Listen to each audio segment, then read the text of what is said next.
Imagine this. You wake up at 6 a.m. Your phone has thousands of notifications.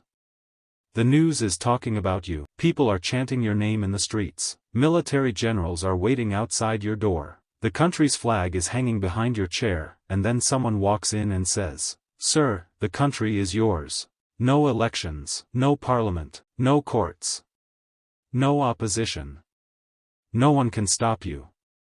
For the next 24 hours, you are the dictator." And this is where the story begins. At first, it feels incredible. You start making changes immediately. You order the repair of broken roads. You fund schools. You increase doctors' salaries. You remove corrupt officials. The public loves it. Your approval rating explodes. People call you the greatest leader in history. Videos of your speeches go viral. Children wave flags with your face on them. For the first time in your life, you feel important, powerful, needed. But then reality arrives. At 11 a.m., your advisors bring a report. The economy is failing. Food prices are rising. Factories are shutting down. Millions are unhappy. You demand solutions. The advisors disagree with each other. One says increase taxes. Another says reduce them. One says print more money. Another says that's a disaster. Suddenly you realize something. Running a country isn't like commenting on social media. Every decision has consequences. And now every consequence belongs to you.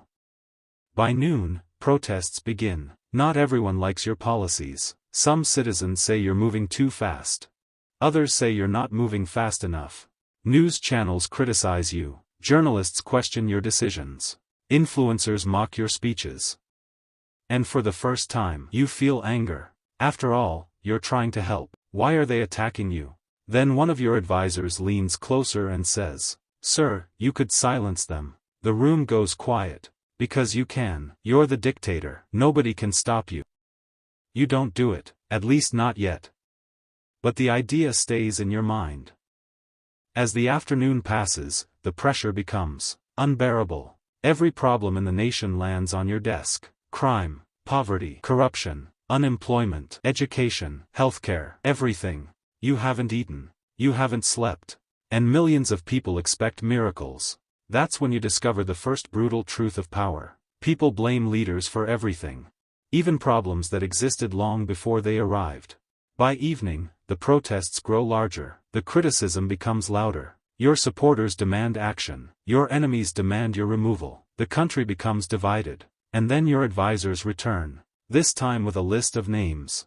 Journalists, activists, political opponents, people who criticize you. One signature. That's all it takes. One signature and the criticism disappears. The temptation is overwhelming, because power doesn't usually corrupt people overnight. Power convinces people that they're doing the right thing.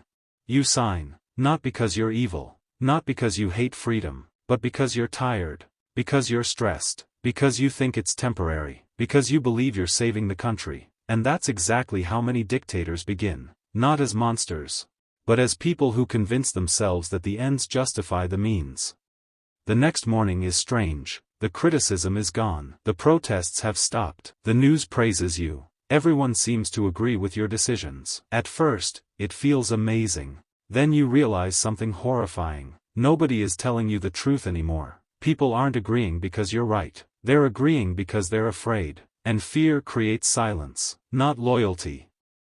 Soon, mistakes begin piling up. Policies fail. Money disappears. Corruption returns. But nobody dares to tell you. Every report says everything is perfect. Every advisor tells you what you want to hear. Every official fears your reaction. And slowly, you become trapped inside your own illusion. By the end of the day, you stand alone in your office. The country is quiet. Too quiet. The cheering crowds are gone. The excitement is gone. And for the first time, you understand the darkest truth about dictatorship. It's not unlimited power. It's unlimited isolation. Because when nobody can challenge you, nobody can save you from your own mistakes. The clock reaches midnight. Your 24 hours are over. The dictatorship ends. Democracy returns. The courts return. The elections return. The criticism returns. And strangely, you're relieved because you finally understand something most people never do. A good leader doesn't need absolute power. A good leader needs people who can say, "You're wrong," without fear, without punishment, without consequences. And that's the real story. The brutal truth isn't that dictators are always evil. The brutal truth is that no human being is wise enough to hold unlimited power forever. Because eventually, power stops serving the person, and the person starts serving the power.